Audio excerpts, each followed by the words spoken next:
Back in the day, beer was more than just a drink. It was part of everyday life. The names said it all.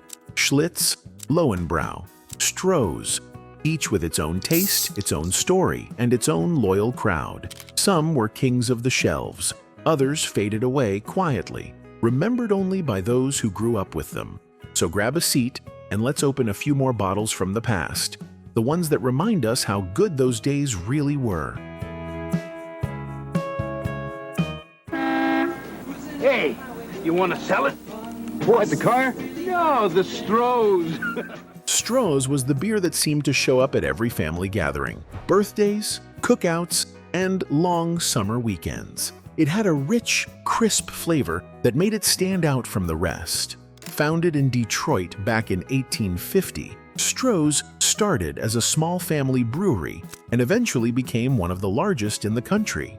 In the 1980s, the company bought Schlitz, hoping to stay competitive with the national brands, but the move ended up stretching them too thin. By the early 90s, Stroh's sold its labels to Pabst, marking the end of an era. And here's a funny bit of trivia. Flip the name around, and Stroh's reads Shorts, something beer fans never forgot. There was a time when Pabst Blue Ribbon ruled the shelves. From the 1950s through the mid-1980s, Pabst was the biggest brewery in the world, and that famous red, white, and blue can was a familiar sight in nearly every fridge. It had a clean, straightforward flavor, the kind of beer you'd see at picnics, bowling nights, or after a long day on the job. The name came from the Blue Ribbon Award it won at the 1893 World's Fair in Chicago, a symbol of pride that stuck for generations. Even now, seeing that old logo brings back the sound of clinking bottles, laughter with friends, and summer evenings that seem to last forever. What kind of beer do you like? Heineken? Fuck that shit! Pabst Blue Ribbon! Blatz was as Milwaukee as it gets, a beer with hometown pride in every bottle. The Valentin Blatz Brewing Company started way back in 1851, and for over a century, it was a hometown favorite. By the 1950s, you could find Blatz across much of the country, known for its crisp, slightly sweet taste and those classic amber bottles. The old slogan, "Blatz is Milwaukee's finest beer," really meant something back then. In 1959, Pabst bought the brand, and though Blatz is still around today, it feels more like a memory, not quite the same beer we remember from those good old days. Michelob always had a touch of class to it. Even the bottle looked different, shaped like a teardrop and gleaming on the shelf. It was brewed by Anheuser-Busch and marketed as a premium beer, something a little smoother, a little more refined than your usual Budweiser. In taste, Michelob sat right in the middle, softer than Bud or Coors Banquet, but not as heavy or malty as the European imports like Tuborg. Most folks remember it for that smooth taste and that unique-looking bottle, simple, familiar, and always easy to spot. Carling Black Label was one of those beers you just seemed to see everywhere back in the day. It came from the Carling Brewing Company, and plenty of dads had a few tucked in the fridge or ordered it straight from the tap at the local bar. It had a taste that stood out, smooth, but a bit stronger than most of the other lagers around. The commercials used to say, Black Label, Carling Black Label. And somehow, that little line stuck in everyone's head. Introduced in 1876 by Anheuser-Busch, Budweiser grew into one of the most recognizable beers in America, the self-proclaimed king of beers. By the 1960s and 70s, it was everywhere, on TV during the World Series, glowing from neon signs in bars, and stacked high in grocery aisles. Maybe you or your dad even had a Budweiser poster hanging on the wall, a reminder of just how much a part of everyday life it was back then. Over the years, Budweiser expanded into lines like Bud Light and Bud Dry, but nothing quite replaced the classic, the one that started it all. Back in the 1950s and 60s, Schlitz wasn't just popular, it was huge. For a time, it was the #1 selling beer in America, proudly brewed in Milwaukee, the city that practically built its name on beer. Its slogan said it all, the beer that made Milwaukee famous. But by the 1970s, things started to change. In an effort to cut costs, Schlitz altered its recipe, and drinkers noticed. the flavor wasn't the same, and loyal fans slowly drifted away. By the early 80s, the brand had fallen hard. Today, Schlitz is still around, though it's tough to find, more a relic of its glory days. Alongside Blatz and Pabst, it helped put Milwaukee on the beer map. And for a while, it really was a damn good beer. Old Milwaukee has been around since 1934, first brewed by the Joseph Schlitz Brewing Company. After Schlitz went under, Pabst took it over in the early 80s and kept the name alive.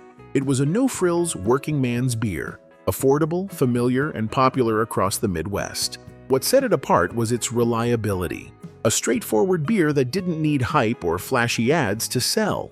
For a low-priced brew, it even managed something rare, winning a gold medal at the Great American Beer Festival in 1979. It never claimed to be fancy, but for a lot of folks, Old Milwaukee was exactly what beer ought to be. Hey! How about a Lowenbrau? Lowenbrau was one of the first German beers to make its way to the United States, and for a long time, it carried a sense of European class. It had that rich, smooth flavor that felt a bit more refined than most American beers. But when Miller took over and started brewing a domestic version in the 1970s, something changed. The taste just wasn't the same. What was once crisp and full-bodied became flat and forgettable, and loyal drinkers noticed right away. Sales dropped, and the American-made version eventually disappeared. These days, Lowenbrau is imported again, but for many of us, it's hard not to remember when that name really meant something special. Red Dog showed up in the mid-1990s and quickly became one of those beers everyone seemed to try at least once. It had a bold look. That Red Bulldog logo stood out on every shelf, and Miller pushed it hard with commercials narrated by Tommy Lee Jones. The ads gave it this rough, confident attitude that fit right in with the decade. It never became a classic, but it definitely had its moment. And for some, that logo still brings back a smile from the 90s. Brewed in New York and first introduced in the 1800s, Schaefer built its name on being reliable, easy to drink, and proudly local. By the 1960s and 70s, it had become one of the top-selling beers in America. But what really set it apart was that catchy slogan everyone remembers. Schaefer is the one beer to have when you're having more than one. It captured the spirit of the time perfectly, friendly, social, and meant for good company. Schaefer even became the official beer of the Brooklyn Dodgers and later the New York Mets, sealing its place in baseball history and in the hearts of fans who grew up with it. Locals knew it simply as Burgie. Brewed in San Francisco, Burgermeister had that easy West Coast character. Smooth, a little sweet, and made for warm afternoons by the bay. It hit its stride in the 1950s and 60s, when the ads were everywhere and the name felt as familiar as the corner bar. People didn't think much about brands back then. They just knew Burgie tasted right and didn't cost much. It faded away when the big national breweries moved in, closing the chapter on one of San Francisco's most familiar local beers. Henry Weinhard's was one of those beers that carried a bit of pride with its name.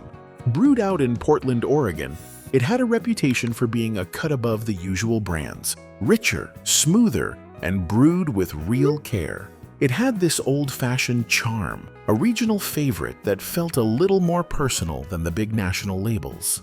Even today, the name still means something to those who remember when beer was local, small scale, and had a story behind it. Brewed in Latrobe, Pennsylvania, Rolling Rock built a reputation for its crisp, easy taste and unmistakable green bottles. For decades, it was a local favorite that spread far beyond western Pennsylvania, becoming a familiar sight in bars and college towns across the Northeast. But in 2006, everything changed when Anheuser-Busch bought the brand and moved production from Latrobe to New Jersey. Fans noticed right away. The flavor wasn't the same, and something about it felt different. Rolling Rock is still around today, but for those who remember the old days, it's hard not to miss the version that truly came from Latrobe. Let me know in the comments what your favorite beer was, and maybe share a story that goes with it. If you enjoyed this video, make sure to subscribe so you won't miss what's coming next. Thanks for watching and for being part of my channel. It really means a lot. See you in the next one.